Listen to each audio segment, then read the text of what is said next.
Howdy, Film ReVision is back to continue our year-long discussion of films from 1983. This is our 13th of 25 discussions, and this is a film that I've been hearing a lot of good things about over the years and one that I've always wanted to see. And this show gave me the opportunity I finally needed to finally sit down and watch it. The film is, of course, the small, critical darling, Local Hero from Scottish director Bill Forsyth. And joining us on our trip to Scotland today are actor Tally Sessions from Astoria, New York, and Leslie Frye, a nursing student originally from St. Louis, Missouri.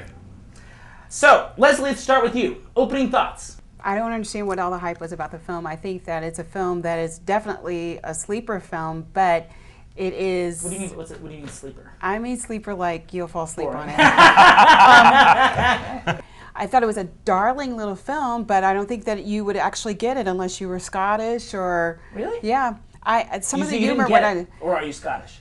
Well, maybe. I didn't. I mean, there were some things that I thought were cute little sight gags and stuff like that, but I just didn't know what all the hype was about the film.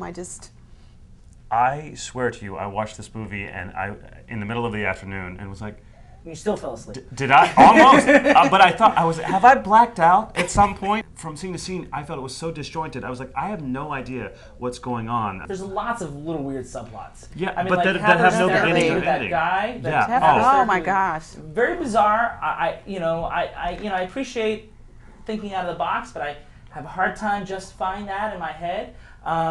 Marina, apparently she's a mermaid. Or just has webbed feet, you know? I think the idea was that she's a mermaid. Really? The best way I think I can describe this film is it's like Shades of the Coen Brothers meets Brigadoon. Absolutely. The fog scene at the beginning. Once they got out of that fog, it's like they were in a different world. Exactly. And I think that was actually on purpose. I think there was this, there was, between the mermaid and everything else, there was this whole otherworldly tone. Right. But I mean, like, at the same time, this otherworldly tone is never fully examined or justified. And I love that he fills the film with so much detail. Like, there's a lot of those little things, but it doesn't add up to anything. There's a disconnect throughout the entire film for me in terms of how events or characters are relating to one another and how they're supporting whatever the main story is. I have to tell you, in all honesty, I have no idea. I imagine it's allegorical, which is nice in theory, and it's satirical probably, or was it? And that's what I didn't get, and that's a segue to my next topic that I wanted to talk about is what are the politics of this film exactly? So we've got this otherworldly tone, but there's this whole issue of oil, almost in a prescient way, and it seems like they're going to get to this point where the oil people feel like, oh, we can't take this land away from these people, but meanwhile the people are like, yeah, give us the money, like they're ready to party. Then somebody has a very interesting line.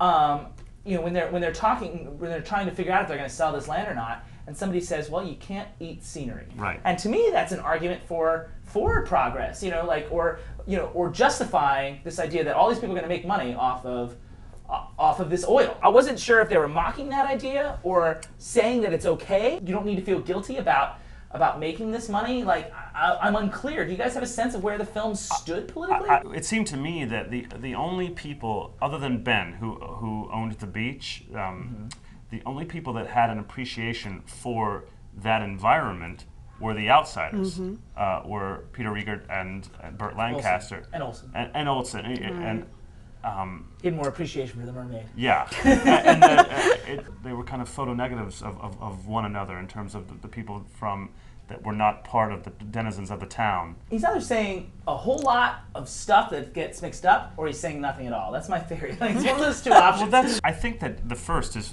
probably more applicable. That I feel like he tries to make a lot of points with no conclusion. And maybe that's the point. Maybe he's like, I don't know what the answer to this issue is. I think I felt what you felt, this disconnect. I appreciated the staging for the camera, like choreography, framing. I thought there was some really, really good work there. And I mean, even the way he shot the Aurora Borealis, and putting the little telephone booth in the center and putting it around. I think that was a great image. Yeah. I mean, like, I liked how beautiful. I liked how he's framing these things, and I appreciate that. But it's really hard to sink my teeth in that story. I think there are a lot of things that you can. There are a lot of themes that you could project onto the film if if and a lot of people have, I guess. Yeah, I mean, I think that for me, that getting back in contact with his coworker in Houston was such an arduous task. You know, a lot of those little saying scenes. A lot about the longer he's there, the less of a connection he feels. This idea that he wants to swap lives with Urquhart and stay there after just a week, is that just like Scotland's nice? Yeah, maybe it's the allure of Scotland and the fact that he was forgetting himself. I mean, you look at what he was when he... Due to the mysticism? I think the mysticism, just the enchantment of the land. You know, maybe this is something that's typical of Scotland itself. I mean, you talked about Brigadoon. Brigadoon is all about the enchantment of some mysterious land that appears out of nowhere. But I mean, like, you can see where I'm going with the Coen Brothers reference too. Absolutely. Okay, good. Yeah, definitely that. But you buy that in a Coen Brothers film. You buy that kind of behavior. This is consistent. Absolutely.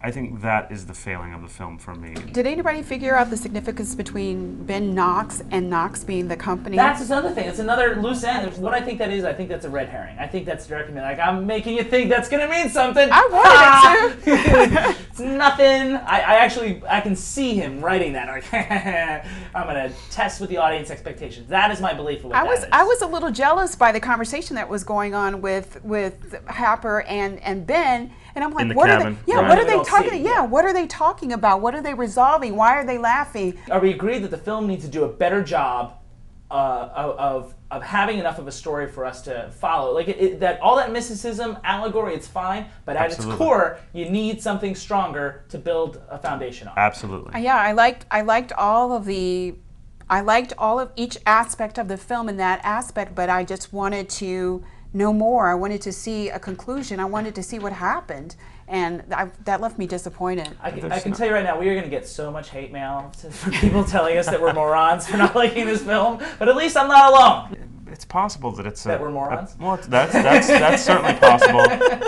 I'll say that of myself anyway. But it's also possible that it's a piece that maybe upon multiple viewings you pick up more and more. I think it's a lot of confection without a lot of substance, and in my view. The scenery was great. If I had to watch it again, I would watch it for that. But you can't eat scenery.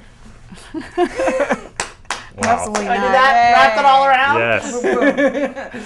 Yes. So it's that time once again, everybody. I want to thanks to Tally and Leslie for talking with us today. If you are interested in becoming a guest like Tally and Leslie on Film ReVision, so you should send us an email at info@myriadarts.net, and we can talk to you about maybe becoming a guest someday.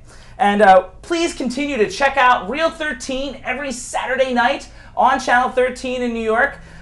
This week, Saturday, September 20th, Channel 13 continues its month-long celebration of Warner Brothers films in conjunction with the American Masters documentary on Warner Brothers by bringing us the 1965 comedy that has the inspired but odd teaming of Peter Sellers, Peter O'Toole, and Woody Allen in What's New Pussycat, followed by the Reel 13 short that you will have chosen on reel13.org.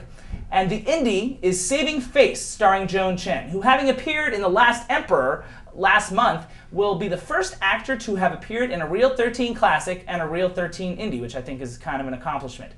In this film, Saving Face, she plays a mother who has to deal with new love, pregnancy, and also a lesbian daughter. The whole evening, of course, is on September 20th and starts at 9 p.m., as usual.